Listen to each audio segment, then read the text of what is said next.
La Guerra del Pacífico fue un infierno seco. En medio del desierto, el sol no distinguía bandos. Quemaba igual a los chilenos, a los bolivianos y a los peruanos. El agua valía más que el oro. Y la vida, apenas valía un trago. Aquel día, la batalla había terminado. El polvo seguía flotando en el aire, mezclado con humo y el olor del metal. Los gritos se habían apagado, pero el silencio era peor. Era el silencio de los que no volverían a casa.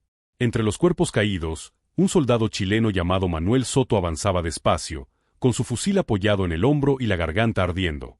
Tenía la cantimplora casi vacía, pero aún la guardaba como si fuera un tesoro.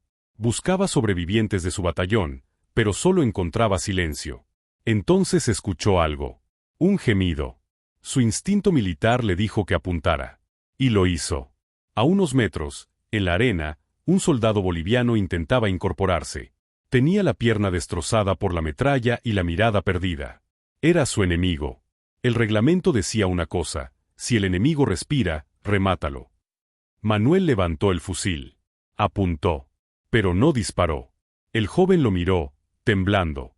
«Agua, por favor», susurró. Manuel dudó. Sabía que su cantimplora apenas tenía unas gotas. Sabía que en el desierto, compartir agua era regalar la vida.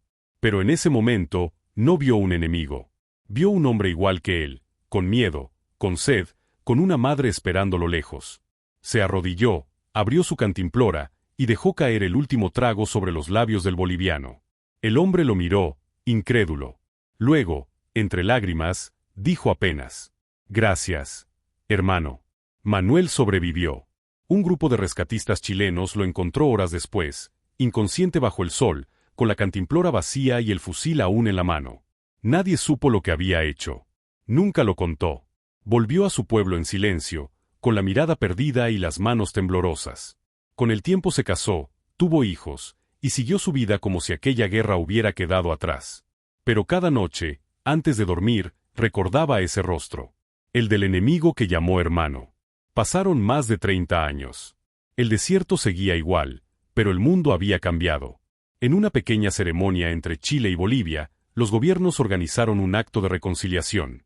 Excombatientes de ambos lados fueron invitados a compartir sus recuerdos. Allí estaba Luis, el hijo de Manuel. Había ido en nombre de su padre, que ya no podía viajar. En el lugar, conoció a un hombre mayor de acento boliviano, Víctor, también hijo de un veterano. Hablaron largo rato. Descubrieron que sus padres habían estado en la misma batalla. Rieron, compartieron anécdotas, hasta que Luis contó una historia que su padre solía repetir, solo una vez al año. Mi viejo decía que un día en el desierto le dio su última gota de agua a un enemigo, y que ese gesto lo persiguió toda la vida. Víctor se quedó en silencio. Sus ojos comenzaron a llenarse de lágrimas. Mi padre, susurró, siempre contaba que un soldado chileno lo salvó cuando estaba a punto de morir. Dijo que no recordaba su cara, solo el sonido del agua cayendo en sus labios. Los dos se miraron. El silencio los envolvió.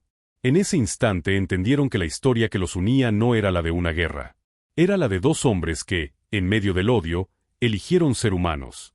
Semanas después de aquel encuentro, Luis viajó al norte de Chile. Quiso conocer el lugar donde su padre había peleado, donde todo había comenzado.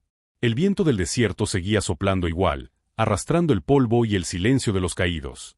Caminó solo, siguiendo los mapas viejos que Manuel guardaba entre sus cartas. Hasta que llegó a una pequeña duna. Allí, encontró una cruz de madera casi borrada por el tiempo. No tenía nombre, solo una inscripción grabada con un cuchillo. Por el que me dio de beber. Luis se arrodilló. Sintió un nudo en la garganta. Sacó de su mochila la vieja cantimplora que había pertenecido a su padre. La abrió, vertió unas gotas de agua sobre la arena y susurró: «Ahora los dos tienen agua, viejo». El viento sopló más fuerte, como si el desierto mismo lo hubiera escuchado. Y por un momento, el sonido de ese viento pareció un suspiro, un agradecimiento. A veces, las guerras no dejan monumentos.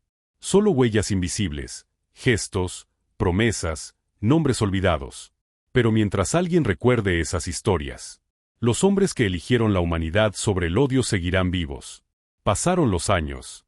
Luis envejeció, y su hijo, el nieto de Manuel, creció escuchando la historia del agua compartida. Pero con los años, también él comenzó a dudar. ¿Había sido real o solo un recuerdo exagerado por el tiempo? Un día, viajó a Bolivia. Llevaba consigo la misma cantimplora. Quiso buscar la tumba de aquel soldado boliviano al que su abuelo había salvado. No sabía por dónde empezar, hasta que un anciano lo llevó a un pequeño cementerio al borde del altiplano.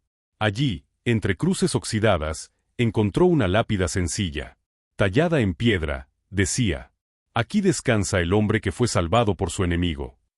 El nieto se quedó inmóvil. El anciano, al verlo tan emocionado, dijo en voz baja: «Esa historia la contaban los viejos del pueblo. Decían que un chileno le dio agua cuando todos querían quitarle la vida. Que desde entonces, este lugar nunca se secó del todo». El joven miró alrededor. Y sí, en medio de la tierra árida, una pequeña planta verde crecía al pie de la tumba. Sacó la cantimplora, la abrió, y dejó caer una última gota. No por deber, sino por gratitud. Dicen que la guerra destruye todo lo que toca, pero a veces, también deja semillas. Y esas semillas crecen, incluso en el desierto, cuando alguien decide recordar y volver a tener compasión.